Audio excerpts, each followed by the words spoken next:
Au sommaire de cette édition, c'est le début des épreuves écrites à grand tirage. Le ministre de l'Enseignement technique, de la formation professionnelle et de l'apprentissage a lancé les épreuves de la formation professionnelle session 2023 à l'EMPT. Vous le verrez dans ce journal, la 4e édition du Forum international du logement social, économique et standing Philos a eu du succès.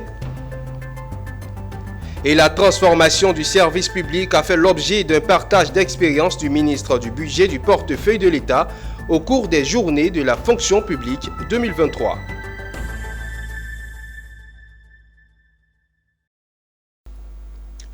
Madame, Monsieur, vous suivez le journal sur Business 24 Africa. Merci de votre attention.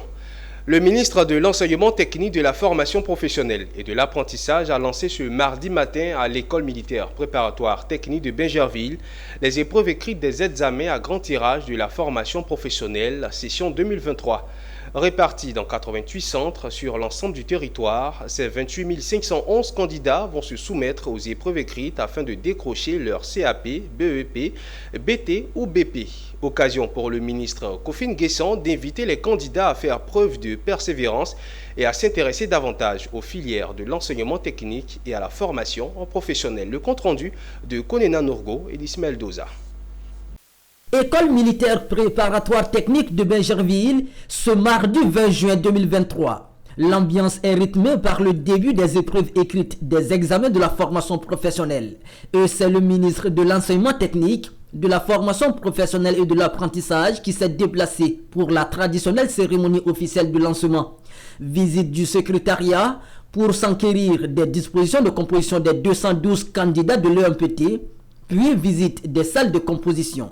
Des dispositions qui ont plutôt réjoui le ministre Kofi N'Guessan.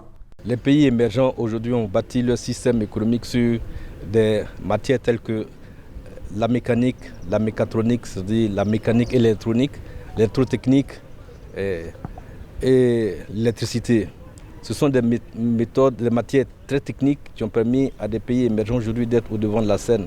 Parce que pour être développé aujourd'hui, il faut pouvoir innover. Au total, 28 511 candidats sur le territoire national composent dans 88 centres, dont 51,34% de femmes. Une fois admis par les 47 jurys, ils obtiendront ainsi leur CAP, BEP, BTE, BEP dans les matières techniques comme la maintenance d'engins et de véhicules, la comptabilité, le secrétariat bureautique. Occasion pour le ministre d'inviter les jeunes à s'intéresser davantage aux matières techniques, gage de développement de la Côte d'Ivoire. Vous avez vu, les salles sont bien organisées, les encadreurs sont sur place, les épreuves ont été bien tirées. Donc l'idée, c'est vraiment d'encourager les jeunes à donner le maximum d'eux-mêmes, à faire en sorte que le niveau de notre formation s'élève davantage. Lancées ce mardi, ces épreuves écrites des examens de la formation professionnelle prendront fin le vendredi 23 juin 2023. La proclamation des résultats définitifs est prévue pour le jeudi 13 juillet 2023.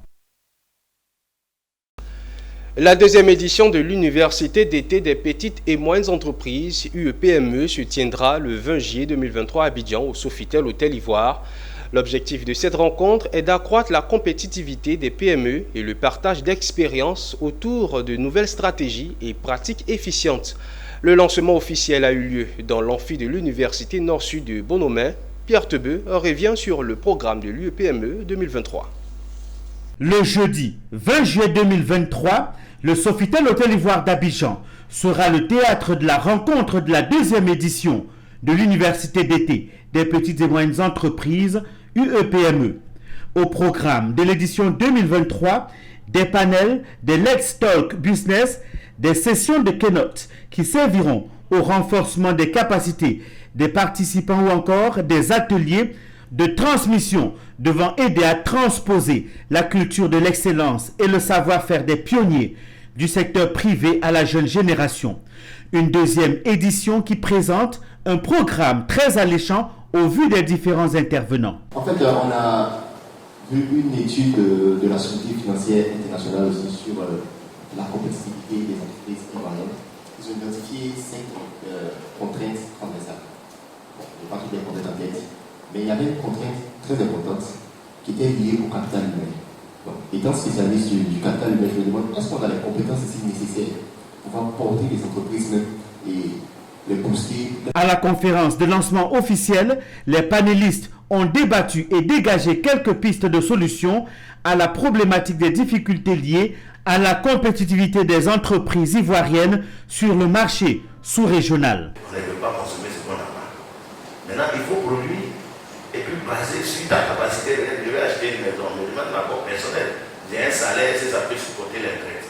Je m'en vais dedans. Donc, si le FMI, la Banque mondiale, tout ça doit nous accompagner, ce n'est pas après de venir nous imposer des conditionnalités, ce qu'on doit faire.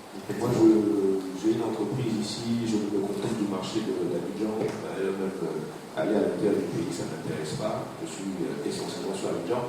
Forcément, aller au Niger, au Bénin ou au Burkina, ce n'est pas quelque chose qui m'intéresse. Au terme des travaux, des documents seront produits et remis aux autorités et partenaires au développement, dont un livre contenant des propositions sur la compétitivité des PME en Côte d'Ivoire.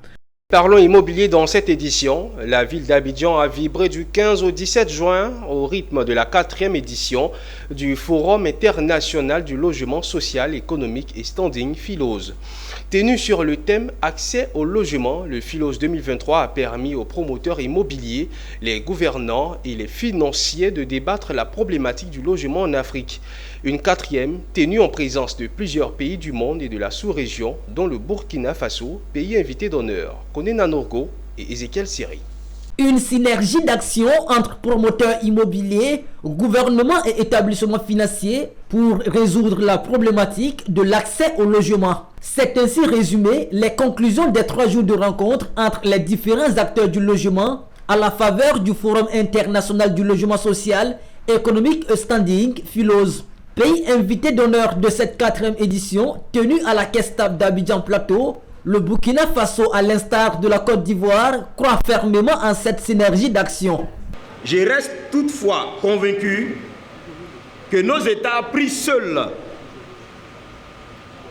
restent inefficaces à l'atteinte des objectifs. De même, les promoteurs immobiliers pris seuls également ne pourront atteindre les objectifs, à savoir toutes les couches sociales des différents pays, en l'occurrence les ménages à revenus faibles et ou réguliers. Nous estimons que le ministère de la Construction est en droit donc d'apporter toutes les solutions nécessaires pour permettre à ce secteur privé-là de pouvoir investir de manière sécurisée. Pour les promoteurs du Philos, cette 4e édition est une réussite car elle aura permis aux pays de la sous-région et du monde entier de poser le problème du logement et trouver des pistes de solutions. À chaque édition, il y a de nombreux pays qui participent, il y a le public qui vient nombreux, il y a la qualité des intervenants et tout ça montre bien que c'est un événement utile. L'objectif visé n'est pas que la production de logements. Les logements produits, ce n'est qu'une étape dans le processus de la réduction du déficit de logement. Cette 4e édition du Forum international du logement social, économique et standing a vu la participation des pays d'Afrique et du monde entier comme la Grèce, le Maroc, le Mali et le Sénégal. Et toujours dans cette dynamique, selon le ministre Bruno Nabagné-Koné en Côte d'Ivoire, le besoin urgent de logement dépasse les 600 000. Pour résorber cette problématique, la société immobilière Irissa propose des solutions à travers ses produits. Cette société est à sa 4e participation sur le Philos et a aussi convaincu les clients en matière de production de logements. Elle est revenue cette année avec des innovations présentées par son administrateur général, Aya Claude Chantal Yao. Ce sont des logements de qualité à coût réduit. Je vous propose de l'écouter. Ici, c'est la société Irissa, c'est le stand de Irissa, qui est une société de construction agréée par l'État de Côte d'Ivoire. C'est une promotion immobilière, c'est une gestion aussi immobilière. Et nous sommes créés depuis 2011. Nous sommes au Philos depuis la première édition. Et Irissa est membre de la Chambre des promoteurs constructeurs de Côte d'Ivoire. Et Irissa a eu plusieurs prix dans la construction. Nous avons 3 programmes immobiliers qui sont en cours agréés par l'État de Côte d'Ivoire. À ce Philos de cette année, nous présentons un nouveau programme qui sera bâti sur Songon Braté, en bordure de voie, c'est-à-dire le dernier Songon avant d'aller à Dabou. Et donc là, nous avons près de 400 logements. L'innovation, c'est que cette année, nous serons financés efficacement par une des banques de la place. Et nous serons soutenus par le Fonds de solidarité africain, qui est le FSA. Et donc l'innovation, c'est que nous mettons des immeubles, ce qu'on n'avait jamais fait, pour pouvoir absorber beaucoup plus de clients. À Hérissa, pour ce nouveau programme, nous faisons des maisons économiques, mais avec une dalle au lieu de toiture. Ça permettra aux clients de faire plus tard un R+1. Parce que la fondation que nous allons mettre ici, ça sera une fondation pour recevoir un R+1, c'est-à-dire un étage. Nos matériaux de construction sont ceux qui sont homologués. Les briques sont préfabriquées, ce n'est pas les briques qu'on tape par-ci par-là, c'est des briques industrielles pour des maisons économiques et sociales que nous faisons. Il n'y a pas d'éco.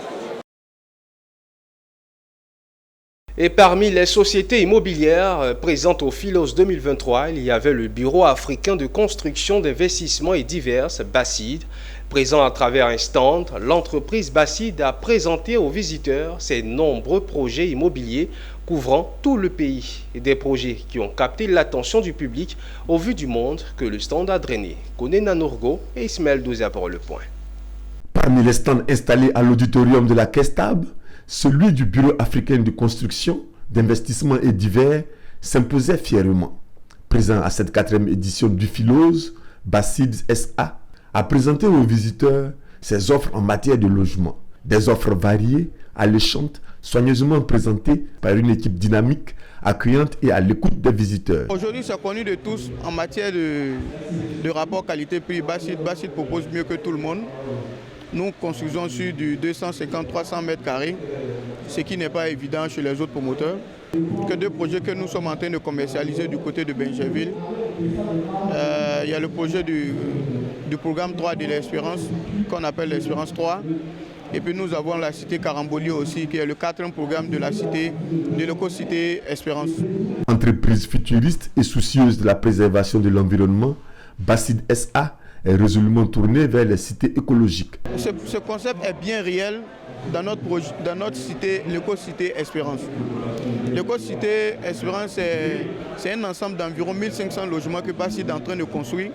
Comme je le disais, nous sommes actuellement sur le programme 3 et 4, mais c'est une cité avec des terrains dédiés, des espaces verts, avec 3 hectares de réserve naturelle, avec des animaux, un parc écologique, un hôpital, un centre commercial, tout ce que vous pouvez imaginer pour une cité moderne. Fort bien de ces innovations, le Bureau africain de construction, d'investissement et divers a raflé en 2021 le prix du meilleur projet immobilier au Salon de l'immobilier de Côte d'Ivoire. Puis, dans la même année, prix du meilleur promoteur africain à la 16e édition du PADEF à Kigali.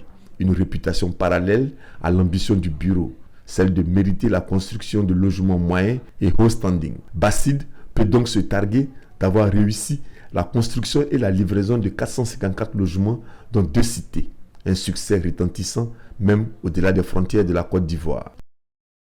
Prestation du service public orienté, satisfaction de l'usager client, attractivité de l'administration. 3 problématiques en un autour d'un panel. Nous sommes au jour 2 des journées de la fonction publique édition 2023. Mais avant, à la conférence inaugurale où il a été question de la transformation du service public, c'est l'expérience du ministère du Budget et du portefeuille de l'État qui a été passée en revue par le premier responsable de ce ministère. Entre 2 panels, 2 lieux et 2 jours, comme si vous y étiez, avec Issa Badini et Marius Seri. Une salle pleine à tout rompre preuve que les IFP 2023 étaient attendus. Attendus également les réponses ou les pistes de réponse des thématiques élaborées et soumises aux analyses des experts. À l'image de ces thèmes du panel 1 du jour 2 dans cette salle de conférence Seraye Imoua. Prestation du service public orienté, satisfaction de l'usager client, attractivité de l'administration. Pour les panélistes, le sens du devoir est un facteur clé à toute transformation structurelle. Ici en Côte d'Ivoire, il y a la volonté politique. Le président de la République a mandaté le gouvernement pour transformer l'économie de la Côte d'Ivoire. Cette transformation ne peut se faire que par la transformation de l'administration publique elle-même. Nous avons été très instruits aujourd'hui par ces 3 panélistes qui nous ont montré déjà ce que c'est qu'un fonctionnaire nouveau. Seraye Imoua, séjour D des IFP 2023, mais il y a eu tout d'abord la salle qu'audio est bouclée la veille au Palais de la Culture d'Abidjan, où Moussa Sanogo, ministre du Budget et du Portefeuille de l'État, inaugurait tout simplement le volet scientifique de cette 3e édition, autour du thème « Management de la transformation du service public » cas du ministère du Budget et du Portefeuille de l'État. Moussa Sanogo, à cette occasion, a ressorti la liste des réformes que son ministère a engagées au point d'être cité en exemple. Nous sommes vraiment concentrés sur les problématiques de digitalisation pour assurer donc la célérité dans l'exécution des travaux, mais également aussi sur l'utilisation de différents outils modernes donc pour faciliter notamment le suivi des activités aux frontières pour les questions douanières ou encore d'avoir des mécanismes de reporting rapprochés pour avoir une supervision efficace des entreprises publiques. Un exposé qui a séduit l'assistance, venu en grand nombre au rang desquels Anne Désirée Ouloto, ministre de la fonction publique, patronne et initiatrice des IFP. L'exercice pour nous est de faire en sorte que nos concitoyens comprennent bien les notions de service public, mais surtout apprécient les efforts qui sont faits par le gouvernement. Placé sous le thème fonctionnaires et transformation du service public, ces IFP 2023 qui se poursuivent jusqu'au 23 juin prochain visent à ressourcer les fonctionnaires et l'agent du service public afin que ceux-ci puissent donner le meilleur de leur serment. Récemment s'est tenue la cérémonie de clôture du stage de formation des coordonnateurs de missions de recherche et de sauvetage maritime, organisé par l'Institut de sécurité maritime interrégionale de l'Académie régionale des sciences et techniques de la mer. Cette cérémonie vient sanctionner plusieurs jours de formation dédiés aux coordonnateurs de missions en vue du renforcement de leurs capacités techniques et opérationnelles dans l'accomplissement de leurs missions en mer. Michel Brou et Richard Akeke.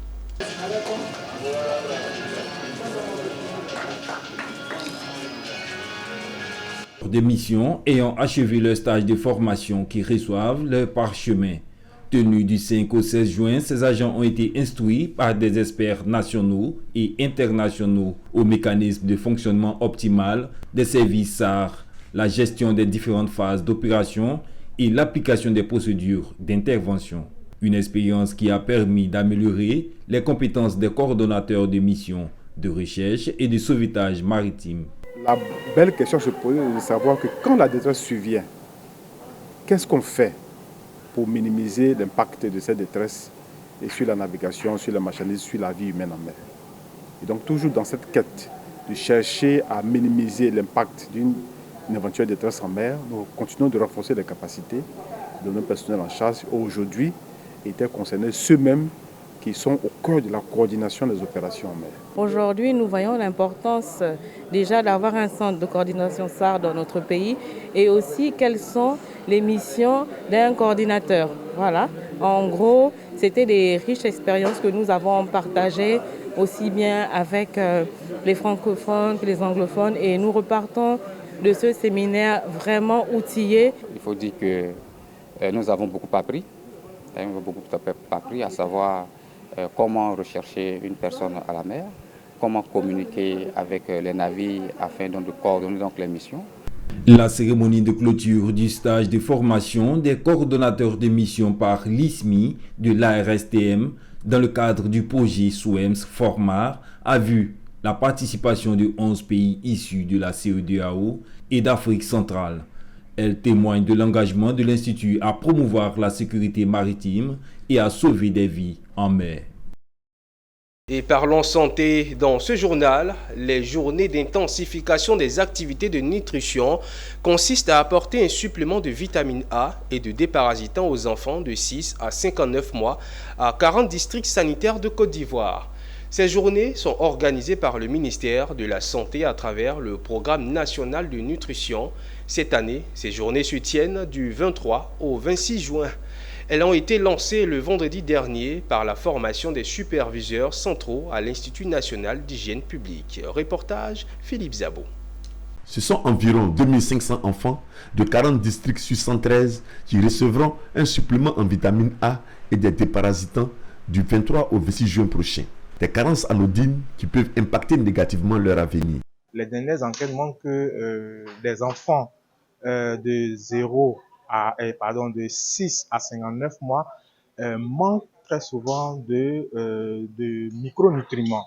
Les micronutriments, ce sont essentiellement le fer, l'iode et autres. Et pour cette campagne-là, c'est essentiellement pour prévenir ces carences-là en fer.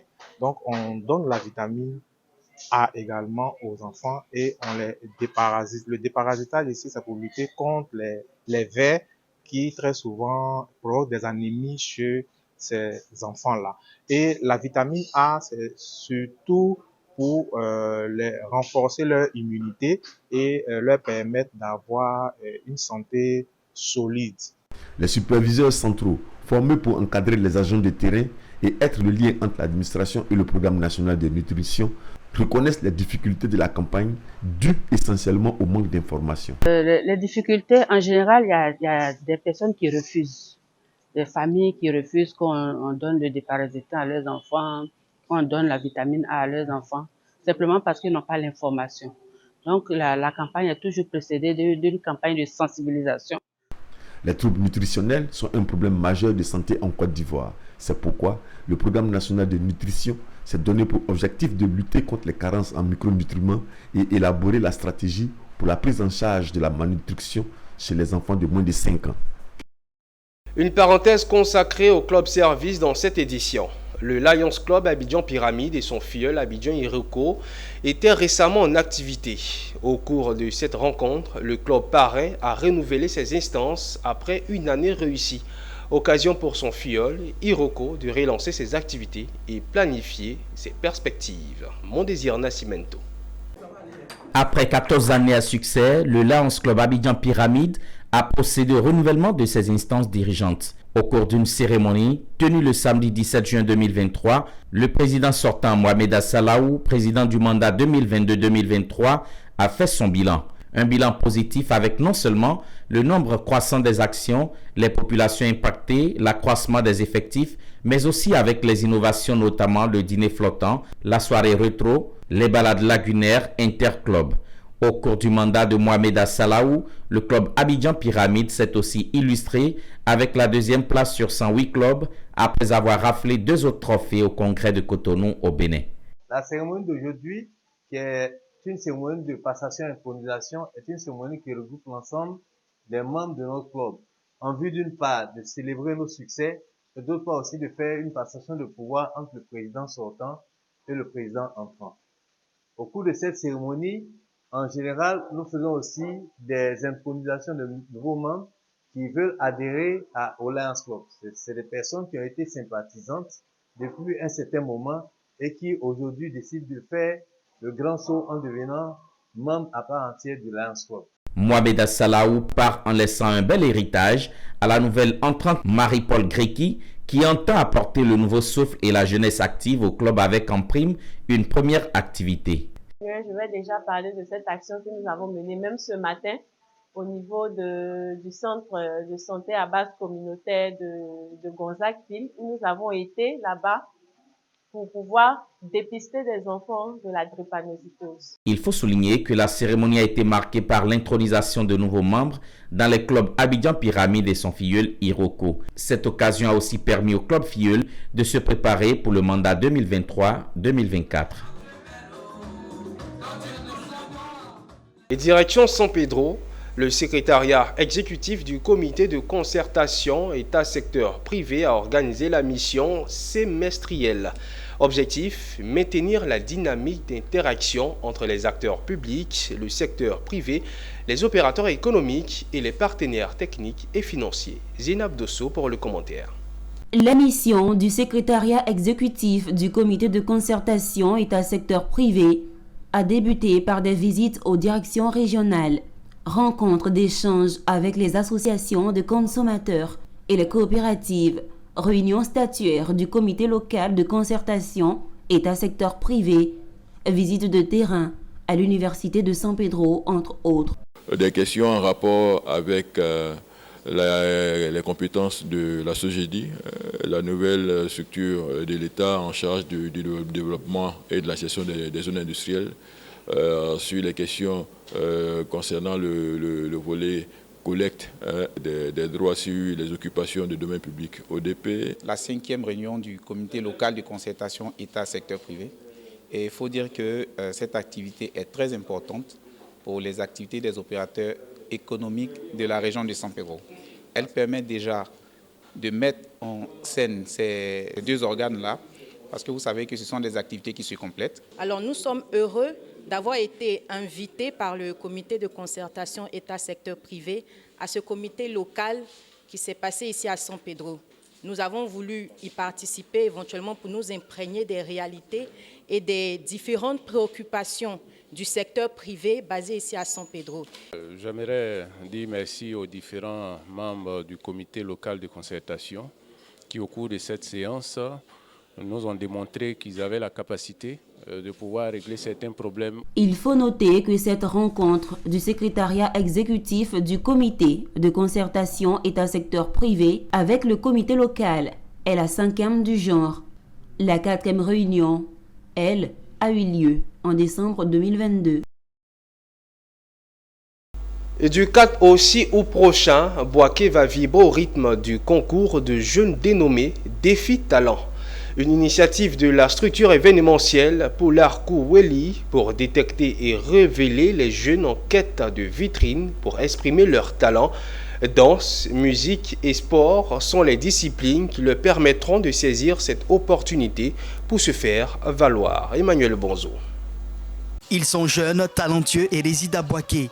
Faute de tribune d'expression, leur art est méconnu. Pour les sorties de l'ombre, la structure événementielle Poularkou Weli lance Défi Talent, une plateforme dynamique et divertissante qui mettra en valeur les talents des jeunes de Bouaké. Ils devront, le temps d'une compétition, se faire valoir à travers la danse, le sport et la musique. Selon les initiateurs, Défi Talent va constituer un événement majeur, jamais réalisé en Côte d'Ivoire. Pour la toute première fois, on va allier Baratoscope, Podium et Maracana. Nous sommes vraiment à la recherche de talent, à la recherche de compétences et on fait appel à la créativité des jeunes de Bouaké. Cet événement, je vous assure qu'on va faire quelque chose d'exceptionnel pour que la jeunesse de Bouaké soit saluée à jamais.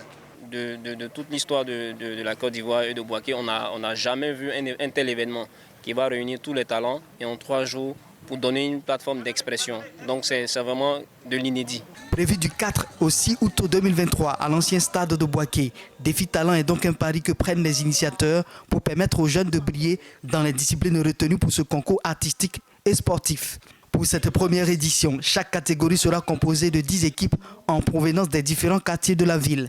Pour l'évaluation des candidats, Défi Talent aura pour membres du jury des noms bien connus de la musique, de la danse et du sport au plan national et international. Les gens doivent profiter de cette occasion pour regarder un peu autrement leur danse. Rendez-vous en août prochain avec Défi Talent, cet événement de détection des meilleurs jeunes de Bouaké, avec pour objectif de les occuper sainement et avec à la clé d'importants lots à rafler pour le vainqueur. Et bien voilà, nous arrivons à la fin de cette édition proposée par l'ensemble de la rédaction. Continuez de suivre Business 24 Africa, les programmes se poursuivent sur votre télé utile.